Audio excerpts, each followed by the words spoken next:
Hi everyone, welcome back for the finals. I win the roll yet again, choose to play, and there's an awkward editing skip there because there was about 2 minutes of nothing happening.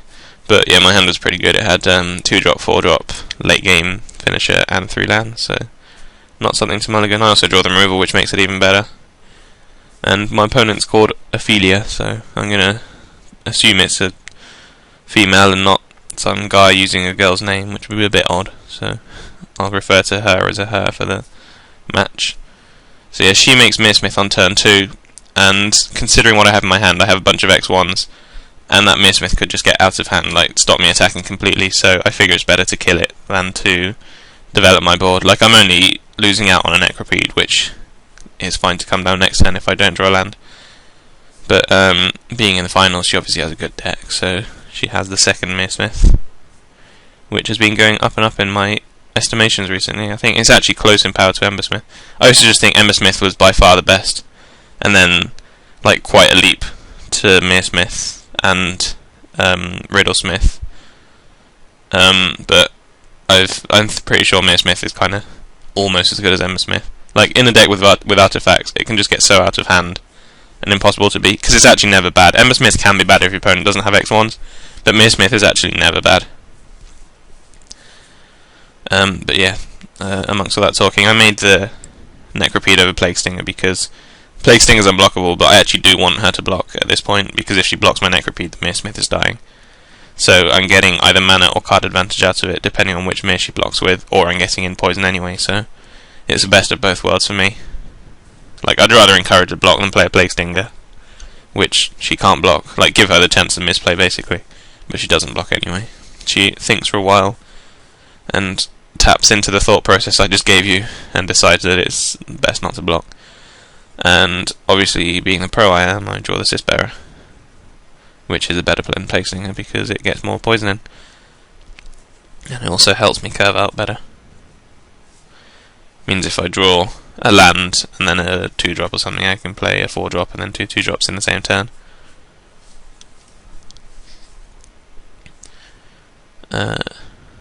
She makes... I can't remember. I have to apologise because I did the draft last night and I'm now recording on the morning after the audio. Yeah, Revoke Existence on Necropede, which doesn't bother me a whole lot, and then Culling Dace, which also doesn't bother me a whole lot. Like, she's just going to be jumping and then sacking guys. So yeah, I attack with these two. Like, there's no actual profitable blocks she can have here. She can double block the Cisbearer or the Ichor with Mirrodin and a Mir, but then she can't sack either to Culling Dace because obviously you can't sack damage anymore. And if she does double block, then I'm absolutely fine to trade effective 1-for-1 and some mana, especially because the Mirrodin's better than both my guys. But yeah, obviously the chump and then the sack is the best play, taking only 1 poison. And then post-combat, I don't want to make the Ichor because it just dies to a Mir token. It's better to make the unblockable guy at this point, even though it means I don't curve out fully and tap all my mana. Like, usually I'm pro mana efficiency, but this time I'd rather make the creature that's more relevant to the board right now. Especially because Ichor is almost like a combat trick, like it catches her by surprise. If she thinks, well, I can go to 9 poison and stabilize, I just go, well, actually, you're on 10. Turn to slag on the Plague Stinger, which is absolutely fine. Trading 2 mana for 5 mana, and 1-for-1, so yeah, it's not something I'm particularly bothered about, or bothered by. Then I draw the Dead Genesis Wave, which has been dead quite a few games this draft so far. But like I said when I picked it, I think I mentioned that it's actually fine. I'm happy to draw it when it's dead, because if I draw it and it's dead, it means my hand is all gas, which is the case here. It's just insurance against not having a handful of gas. If my hand were all lands, then obviously be really sick here, because I'd have about 9 lands in play at this point. Although I might not still be in the game, but still. Assuming I'm still in the game, I'd have about 9 lands in play, so I'd just spew out a bunch of creatures and lands, basically. Maybe even a Contagion Engine, which would be pretty sick. But like, Genesis Wave is obviously better in the decks that can abuse it with stuff like removal and Mana Mir and just ways of getting to the late game. But it's fine to be in my deck for insurance policy when I do draw lands, because when I don't, it means I'm not bothered about having a dead draw anyway. does something interesting here. She taps 5 mana and then tanks for ages. So you're thinking, what? I mean, does she have more than one 5-drop in hand, or does she want to make 2 things and she's not sure how to tap her mana efficiently or something along those lines? But she leads with a 4-drop. So you think, oh, she probably has Galvanic Blast and she wanted to make an artifact and then blast, but she figured it would be better to make the 4-drop and then kill her next one or something. But actually it's just a case of, I think, over-tapping mana. Or like tapping mana, deciding to make a 4-drop, and then not realising she can untap lands after. Because Magic Online doesn't let you untap the lands if you cast a spell between tapping them and trying to untap them. You can only untap lands if you go untap straight away. I draw the 4th land, which means not a whole lot actually. In terms of this turn, like the only play here is to attack with everything really, because she has no profitable blocks. She can only really kill the Icarats unless she starts double blocking things, and if she's double blocking things, something gets through, and if something gets through, Untamed Might finishes her off. So yeah, as expected, something gets through because she doesn't want to lose 2 guys for nothing, and I Untamed Might to finish her off. Didn't even need the 4th land. So yeah, has nothing for 1 blue and good game.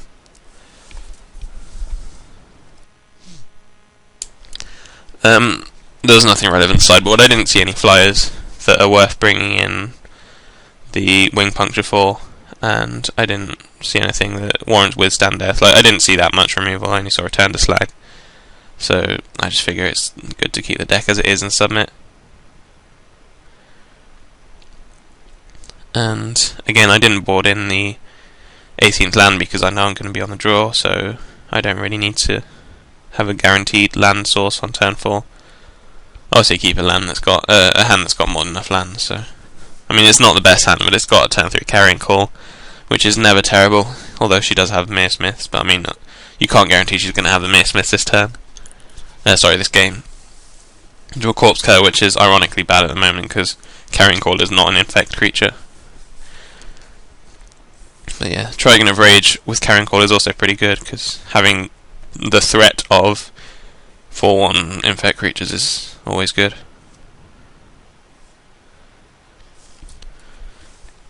She draws, taps Mountain, thinks for ages. So again, thinking, is she going to Galvanic Blast my creature, or is she just popping Spell Bomb? No, she's actually just popping Spell Bomb. And she definitely doesn't have Blast at this point, because otherwise she would have tapped the blue Mirror, because it seems like she doesn't actually have any blue cards in the deck. Unless, of course, she had the follow-up Mountain anyway, but she probably didn't because she'd popped the Spell Bomb in her turn. So like, it looked like she was digging flan there. So at this point we can kind of guess that her hand is all spells and no Galvanic Blasts, so that may or may not change the way I play. It also seems like Genesis Wave might be good in this game because I do actually already have 6 lands, or 6 mana sources. As soon as I draw a green source I'll have 7, so I'll be waving for 4, so like, as soon as I draw the 3rd green source, the Genesis Wave will actually be good this game. Which again goes with the thing I was saying about how it's kind of an insurance policy, where if it's not good it doesn't matter, and if it is good then you'd be losing the game if it weren't there, so it's kind of never bad in a way, because when it is bad it doesn't matter. Here she makes Mere Smith and then a follow-up 3-drop artifact, which doesn't make a whole lot of sense. Like, you might as well wait, and she says wrong click. So yeah, I guess that's a misclick then. She wanted to make a 2-drop artifact and then a Mere, but obviously made the 3-drop by accident and missed out on a Mere, which could actually be really relevant because I've got Carrying Call, so an extra 1/1 blocker could actually be really relevant in this game. So yeah, I make my end of turn Carrying Call, then untap, and I've now got the option of make Trigon of Rage and attack with my poison guys, so that it kind of makes it awkward to block, or I can just make the Blackleaf Goblin. I decided making the Blackleaf Goblin better because it turns on my Corpse Cur, because the chances of her trading are pretty high here, and if she doesn't trade she takes 2, which is fine anyway, and then next turn I can start attacking the Trigon of Rage. Like, it's better to get the Blackleaf Goblin in before she starts making Mere off Mere Smith, because that way I get in some value out of it before it just gets turned off by blockers.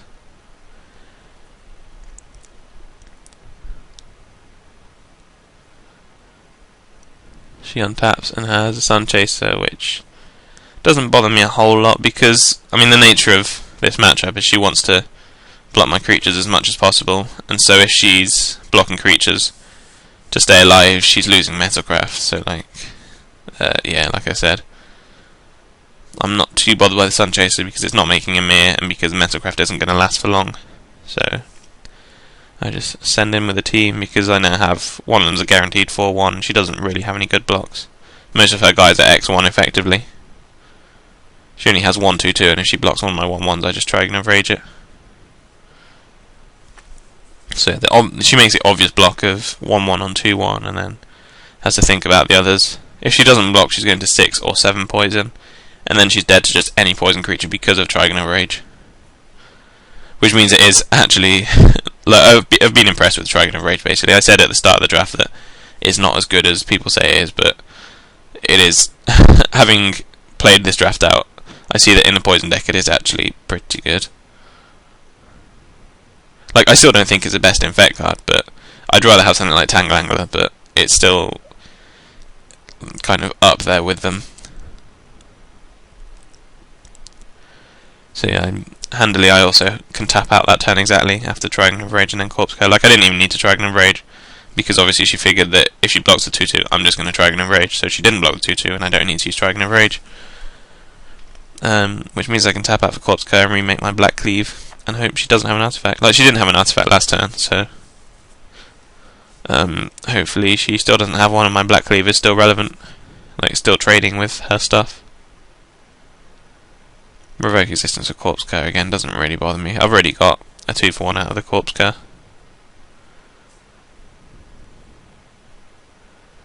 So yeah, I draw a 2-drop, which is another must be nice, because she's probably going to block here, so I don't need to Trigon of Rage, and then I can remake the... well, not remake, make the Necrobead post-combat. Like, I'm drawing really well this game. But then again, she is too, I guess. She's got 4 lands and all spells after that, so we're definitely having a good match, like, trading resources, and we both got pretty powerful decks. So she taps 2 Mountain Instincts for a while. I'm thinking Arc Trail wouldn't be that great here, because obviously it's just a 2/2 because I finished the Mearsmith. But it's actually not an Arc Trail because she taps a 3rd land, and then she untaps everything. So yeah, she definitely has options here. I'm not out of the water just yet, because, like, even though it does look pretty good for me, I've got the Trigon of Rage, Assist Bearer, and then if I just draw land, I've got Genesis Wave. So it's looking pretty good for me, but she has 4 spells, and she's not sure which to cash, which means they're all pretty good. And eventually decides on the 2nd Mearsmith. I wonder how many she actually has. I'm guessing just 2, but it'd be pretty cool if she had more. So yeah, I attack here. She's not going to block, obviously, which means I can get my Trigon of Rage out. And then I actually have a relevant decision here of, do I make Cyst Bearer or Instill Infection? And I figured that because she thought for so long, I'm guessing she did have artifacts, and she thought it would be better to just wait out on making the artifacts. So I figured it's actually better to, because I have the Genesis Wave as well and I want to draw cards, I figured it's better to just make the Instill Infection to kill a creature, because if I don't do that, she's going to make a chump of the Cyst Bearer anyway, and she might have, like, more chumpers means she's more likely to kill Necropede. And it was just, I just felt it was overall more profitable to A, tap all my mana, B, draw the card, and C, stop her from making extra 1/1s that I might not be able to deal with. Like, it also gets her to Metalcraft closer, which could be relevant for Galvanic Blast, which then kills the Cyst Bearer. So there are a lot of reasons why it's better to Instill Infection there. So yeah, I do draw the 3rd green source eventually, and again, I'm fine to attack here. I'm fine for her to block with a Mirror, because that A, takes 2 creatures off the table, B, takes Mearsmith off the table, so it takes more creatures off the table in the future, and C, clears the way for my other Infect creatures, because she's now dead to any Infect creature, because she's on 6 and I've got Trigon of Rage. So she'll probably block here. I mean, she can't not block, unless she has a removal, in which case I just Trigon of Rage it, she has a removal, I kill Mearsmith, and then I go post-combat Cyst Bearer, Blight Member, and she's still dead to any Infect creature. So at this point I have to say it is looking pretty good for me. Admiring the pictures there for a bit, what she was thinking. So she doesn't block, which means she probably has removal, but because pumping it with Trigon doesn't actually affect my curve, it's worth using it. Like, I only need one more activation anyway. So she has Soul Parry, which is like, whatever. It's kind of card advantage for me. It's just a fog, basically. And luckily I have the mana to remake both guys post-combat.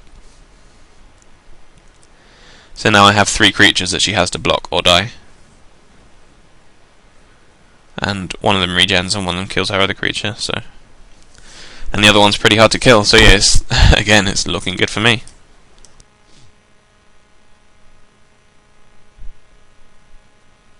She's thinking a lot though, while I admire the graveyard, looking through what she's had so far. But yeah, she's thinking a lot, so she's obviously not just straight up conceding or anything. Like I said, she's in the final, her deck's good, and she's got 3 good spells in her hand that she's never sure which one to play, so... To red again, I'm thinking maybe Arc Trail, but there's still no profitable Arc Trail. Like, she can kill Mamba and Necropede, lose a Mere Smith. Then she's got a couple of blockers for Sis Bearer, but I mean, they can't block forever. Decides to just make a guy and draw a card, which is a good sign because it means she's digging for answers. And then makes the Culling Dace, which again I'm not too bothered by. Might draw some cards, but it's not stopping my creatures in any way. And I draw a land, which is fine because of Genesis Wave.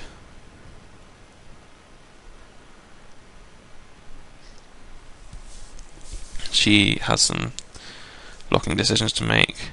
Obviously blocks those 2. Well, obviously blocks all 3, but obviously puts 1/1s in front of those 2. Then she decides to double block the Sis Bearer, which makes sense. I mean, this way she basically loses everything and I lose 2 guys. But I keep the Mamba. Like, I'm still way ahead because obviously I've got the regenerating creature. So that's just going to keep hitting her every turn. She's going to have to find a way of killing it that doesn't allow regenerate.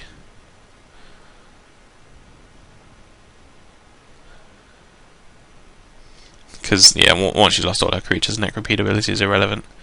And I obviously do not want to use ability. Pass it back because I can't Genesis Wave. And I don't want to wait for it anyway. I'm not under any pressure, so might as well use it when I can. So she does actually have the removal that stops regenerating. I don't know if she drew that or not, but it would make sense if she didn't, because obviously she planned it all out last turn. She was trying to find the most efficient way of getting around it.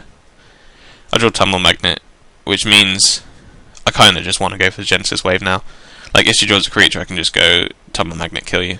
So it means I might hit Contagion Engine and miss or something, but obviously that's not a huge deal. I just need to hit 1 Infect guy, really.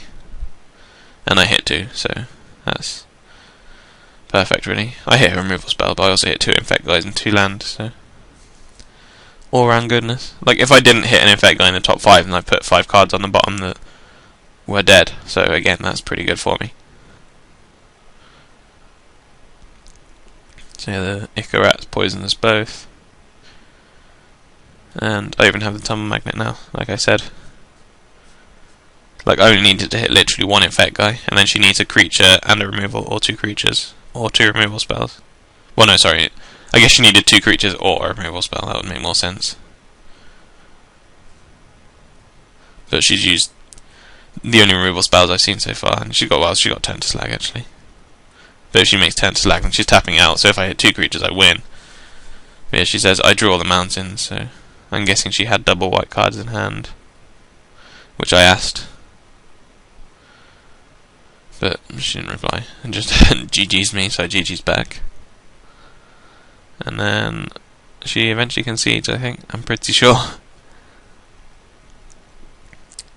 I bring up the chat, she said anything else, but she didn't, and there's my spoils. Thanks for watching, and see you next week.